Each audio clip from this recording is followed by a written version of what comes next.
Apabila kita diberi Allah hidayah, diberi Allah petunjuk, maka dibukakanlah hati kita untuk mengabdi kepada Allah dengan pengabdian yang sebenarnya. Karena itulah tujuan penciptaan kita. Dan menjadikan ibadah itu prioritas nomor 1 dalam diri. Nah kemudian sesudah inya terbuka hati untuk ibadah tadi, ibadah itu kan memerlukan ilmu. Nah, jadi halangan yang pertama yang harus dia lalui adalah menuntut ilmu. Nah, jadi itu perlu waktu belajar. Si orang yang dapat hidayah tadi belajarinya. Sehingga sudah sembahyang, sudah menjalankan perintah Allah, menjauhi larangan Allah. Sesudah inya belajar itu lalu timbul dalam hatinya kenangan-kenangan masa lalu yang penuh dengan dosa. Karena sebelum dapat hidayah Allah mungkinnya kadang-kadang sembahyang, kadang-kadang kada. Sebelum dapat hidayah Allah kadang-kadangnya melakukan perbuatan-perbuatan maksiat. Nah, halangan yang kedua yang dia lalui adalah tobat. Tuh kan semalam kok itu kalau tuh. Tobat inya kepada Allah. Nah, sesudah inya tobat kepada Allah, ilmunya ada, ibadahnya manis jadinya. Manis, beribadah nyaman, sudah beribadah.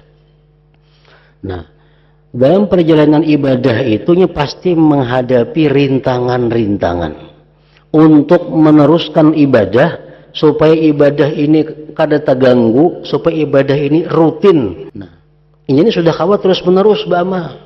Nah, satu saat ini pasti akan dihalangi. Satu saat dia akan pasti menemui rintangan, halangan. Nah, apa rintangan yang pertama yang dihadapinya?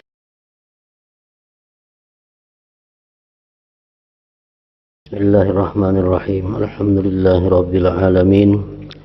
Wassalatu wassalamu ala asyrafil anbiya wal mursalin sayyidina Muhammadin wa ala alihi wa sahbihi ajma'in. Apabila kita diberi Allah hidayah, diberi Allah petunjuk, maka dibukakanlah hati kita untuk mengabdi kepada Allah dengan pengabdian yang sebenarnya. Itu kalau kita dapat hidayah. Artinya menempatkan pengabdian diri kepada Allah itu sebagai nomor 1. Karena itulah tujuan penciptaan kita. Nah, ini orang yang diberi hidayah Allah. Terbuka hati untuk beribadah dengan sebenar-benarnya dan menjadikan ibadah itu prioritas nomor 1 dalam diri.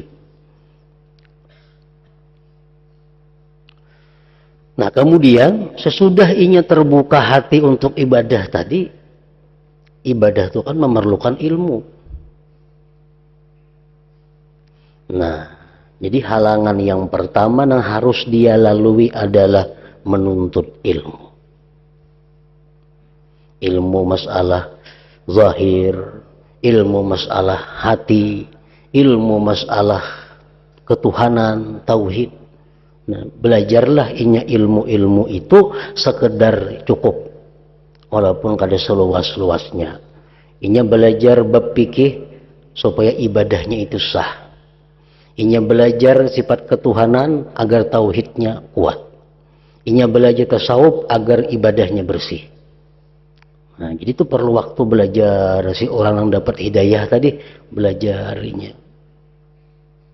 Sehingga sudah sembahyang, sudah menjalankan perintah Allah, menjauhi larangan Allah. Nah, sesudah inya belajar itu lalu timbul dalam hatinya kenangan-kenangan masa lalu yang penuh dengan dosa. Karena sebelum dapat hidayah Allah mungkinnya kadang-kadang sembahyang, kadang-kadang kada. Sebelum dapat hidayah Allah kadang-kadangnya melakukan perbuatan-perbuatan maksiat. Sedangkan ibadah ini diperlukan bersih. Allah kada menerima ibadah kecuali orang yang takwa. Sedangkan ini dahulu mencuntan biasa, macam-macam dosa. Nah, Halangan yang kedua yang dia lalui adalah tobat. Tuh kan semalam kok itu kalau tuh. Tobatinya. Jadi mana pernah menganiaya orang, inya minta halal. Inya pernah mencuntan penurang, inya ganti imunnya mampu. Mun kada minta ridha dulu. Inya pernah dulu ada sembahyang, minta ampun kepada Allah sambil dikadha sembahyangnya. Inya pernah dulu ada puasa sambil dikadha puasanya. Tobat inya kepada Allah. Nah sesudah inya tobat kepada Allah, ilmunya ada, ibadahnya manis jadinya. Manis, beribadah nyaman, sudah beribadah. Nah, dalam perjalanan ibadah itu pasti menghadapi rintangan-rintangan untuk meneruskan ibadah supaya ibadah ini kada terganggu, supaya ibadah ini rutin. Ujian Nabi yang ahabbul a'mal ilallah adwamuha wa in qalla. Paling disukai Allah amalan itu nang terus menerus walau sedikit. Ini sudah kawat terus menerus bama. Saya sembahyang sunat sehari 30 rakaat umpamanya. Membaca Quran sehari sejuz, salawat 1000, zikir 1000, tasbih sudah kawat tiap hari jalan terus. Nah, satu saat ini pasti akan dihalangi. Satu saat dia akan pasti menemui rintangan, halangan. Kenapa rintangan yang pertama yang dihadapinya? Ad-dunia. Nah, kenapa dunia? Karena waktunya sekarang sudah teratur untuk ibadah. Waktunya sekarang sudah ingin jadikan untuk ibadah. Otomatis ekonominya orang ini terganggu. Dahulu jam 8 sampai pukul 5 ada di pasar. Pedagang, berusaha. Ada wahini jam 8 sampai jam 5 ada di rumah. Baca Quran, baca salawat. Otomatis terganggu ekonomi. Nah itu rintangan pertama yang dihadapi oleh orang yang dapat hidayah Allah. Nah bila kita menemui itu, jalannya adalah az-zuhdu fid dunia, zuhud pada dunia, zuhud pada dunia. Jadi bagaimanapun rintangan ekonomi kehidupan kita ini dihadapi dengan zuhud, itu akan hilang sendirinya.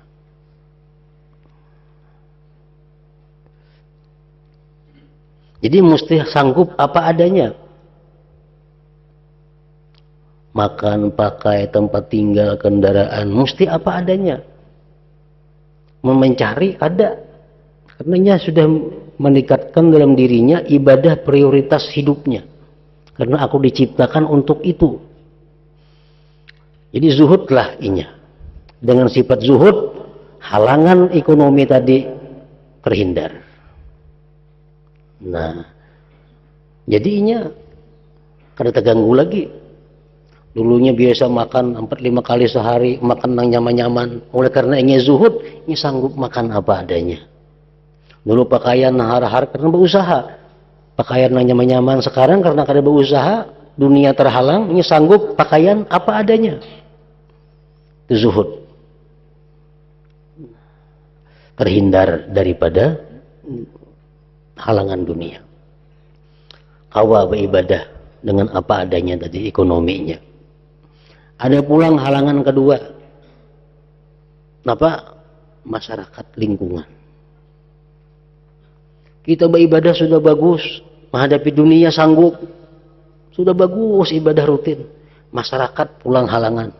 Datang mengganggu, datang mengurus ini, datang ada yang macam-macam, datang masyarakat kepada kita.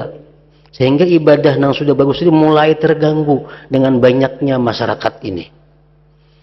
Nah, untuk menghindari masyarakat itu, jalannya adalah uzlah, mengasingkan diri. Supaya ibadah tetap teratur, ibadah tetap rutin. Nah, jadi sudah dua rintangan yang dilalui. Lalu dia uzlah, baik uzlah nang rendah atau uzlah nang tinggi dan besar tadi. Uzlah. Waktu untuk masyarakat diperkecilnya. Misal untuk masyarakat waktu diberinya 2 jam sehari. Lain padanya kada mengurus masyarakat lagi, mengurus dirinya, mengurus keluarganya, mengurus ibadah. Nah, sudah bagus, jalan ibadah. Nah, ada pulang rintangan yang ketiga yang dilaluinya nih. Apa? Ajakan syaitan atau godaan syaitan. Ini sudah uzlah, sudah menyendiri. Datang syaitan mengganggu. Kemudian hendaknya engkau, wahai saudaraku, senantiasa memerangi syaitan dan dapat mengalahkannya. Hal itu karena dua hal. Kenapa kita perlu mengalahkan syaitan? Kenapa kita perlu memeranginya? Karena dua hal. Satu, syaitan adalah musuh yang nyata-nyata. Selalu berusaha menyesatkan engkau. Ia tidak dapat diharapkan untuk diajak baik atau damai. Ada kawa syaitan itu. Ia akan membiarkan Anda bahkan merasa belum puas jika Anda tidak mengalami kerusakan sama sekali. Syaitan kadang akan jauh dari kita selama kita belum rusak. Nah, tidak ada alasan bagi Anda buat merasa aman dari musuh semacam ini atau melupakan usahanya itu. Nah, jadi kita pasti berhadapan dengan syaitan. Kalau kita beribadah sudah bagus, syaitan akan datang kepada kita. Dan kita diwajibkan memeranginya, memusuhinya. Karena dua hal. Pertama, karena syaitan akan selalu berusaha untuk merusak, menghancurkan kita. Renungilah dua ayat dari kitab Allah berikut. Pertama, alam a'had ilaikum ya bani adam alla ta'budu syaitan innahu lakum aduwwum mubin. Artinya, apakah aku belum berjanji memerintahkan kalian, hai anak keturunan Adam, agar kalian tidak menyembah syaitan. Artinya tidak mentaati syaitan. Sudah kuperintahkan ya Tuhan bahwa kalian jangan mentaati syaitan. Sungguh syaitan itu bagi kalian adalah musuh yang nyata. Walaupun syaitan itu bersumpah, sumpahnya palsu. Baik syaitan yang bujur atau syaitan manusia.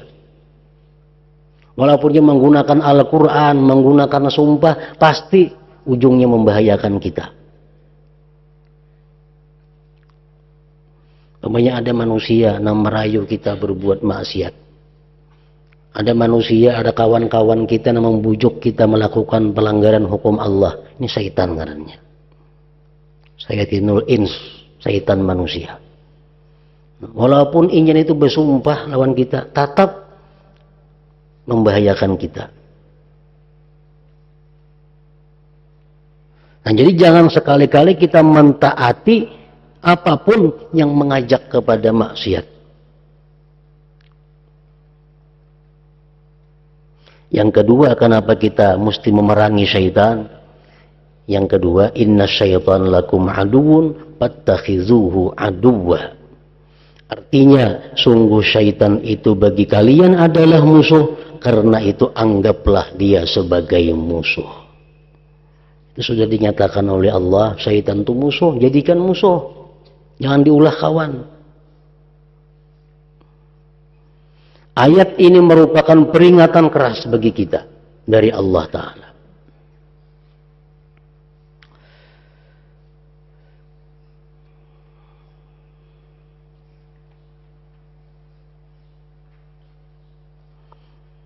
Nah, jadi kenapa kita mesti memerangi syaitan? Karena tadi syaitan itu berusaha untuk merusak kita. Yang kedua, syaitan itu diberi watak memusuhi Anda dan selalu siap selamanya untuk memusuhi Anda.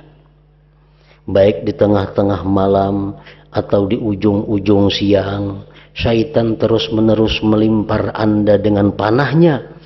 Sementara itu Anda lengah darinya. Lalu bagaimana kesudahannya? Syaitannya ada beguringan malam, siang, kujuk-kujuk untuk menggoda kita. Kita guring, tetap digodanya dengan mimpi-mimpi yang kada kekaruan.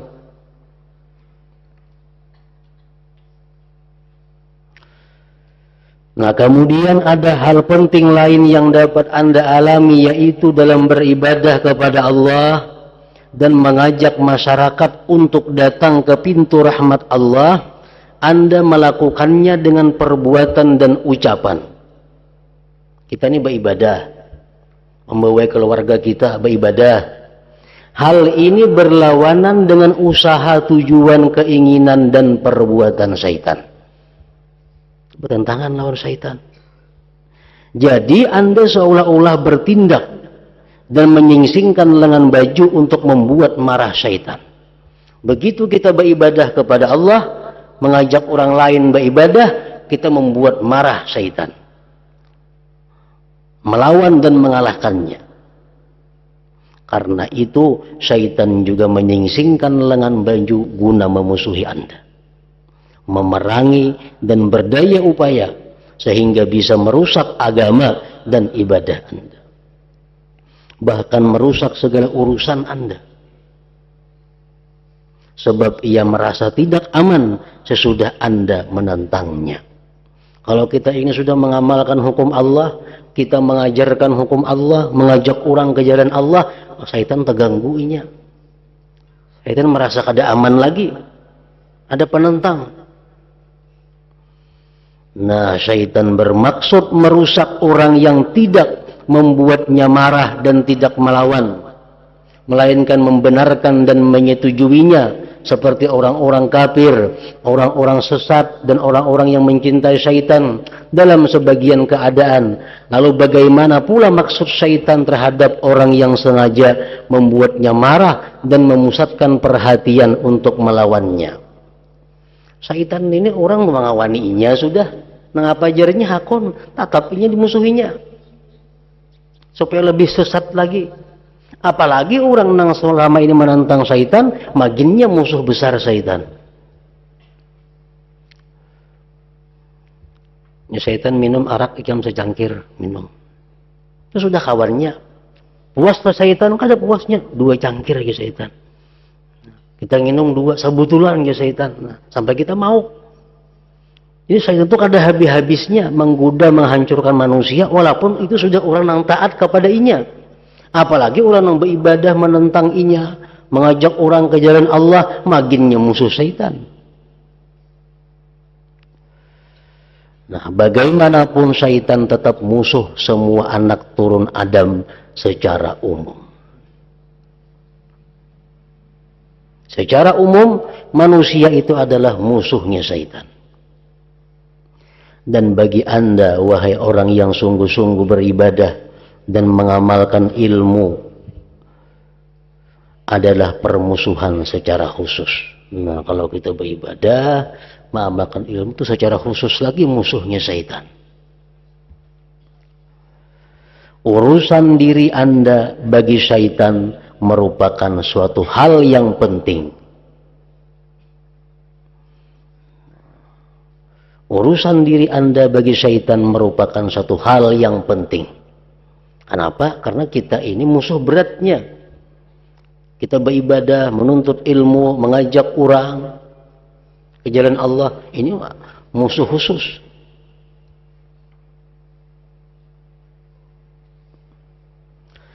Dan dalam menghadapi Anda, ia syaitan mempunyai pembantu-pembantu. Banyak bisikawan.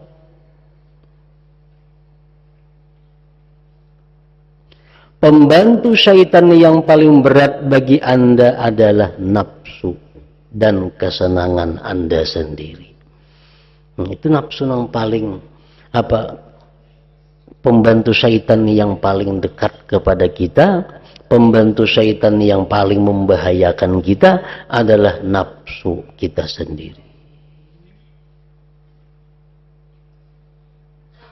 Nah, makanya itu karena ada peraturannya bagaimana kita bisa menjinakkan nafsu kita supaya jangan sampai jadi pembantu syaitan nafsu ini. Syaitan juga mempunyai banyak jalan dan pintu untuk menyelusup ke binting pertahanan Anda kalau Anda lengah. Jalan belakang, jalan samping, jalan muka, jalan belakang, jalan mana-mana. Syaitan banyak mempunyai cara. Yang penting kita ini adalah gagal.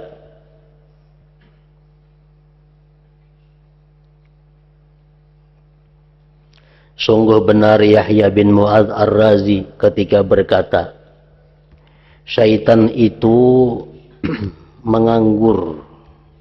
Enggak menganggur, syaitan. Makan dijamin sudah inya. Ada gawian apa-apa. Tugasnya sebuting supaya manusia itu jauh dari Allah. Syaitan menganggur. Sedangkan engkau sibuk dengan berbagai pekerjaan. Kita mau urusi diri, mau urusi keluarga, mau urusi masyarakat, mau urus macam-macam.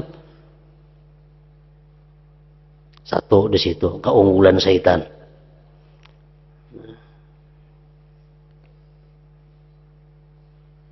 Yang kedua, keunggulan syaitan itu, kelebihan syaitan daripada kita, syaitan dapat melihatmu sedangkan engkau tidak bisa melihatnya.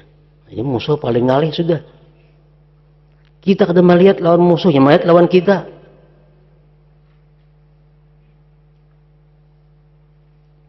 Syaitan dapat melihatmu sedangkan engkau tidak bisa melihatnya. Dua, nang beratnya kita musuh lawan syaitan ini. Yang ketiga, engkau selalu lupa kepadanya sedangkan ia tidak pernah lupa kepadamu. Kita kadang-kadang ada ingat pada syaitan itu ada sedangkan inya kadang mau dia ingat lawan kita. Yang keempat, dan syaitan mempunyai banyak pembantu di dalam dirimu. Dalam diri kita banyak yang melawan akan syaitan. Sedangkan kita melawan syaitan kada ada pembantunya. Nah, jadi 4 hal itulah yang membuat kita ini sulit untuk memerangi dan mengalahkan syaitan kalau kada ditolong oleh Allah Subhanahu wa Ta'ala. Nah, jika demikian kedudukan syaitan, maka Anda harus senantiasa memerangi dan harus bisa mengalahkannya.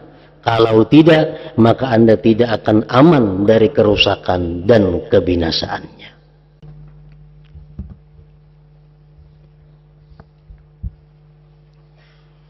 إلى حضرة النبي صلى الله عليه وسلم وآله وأصحابه وذريته الكرام الفاتحة بسم الله الرحمن الرحيم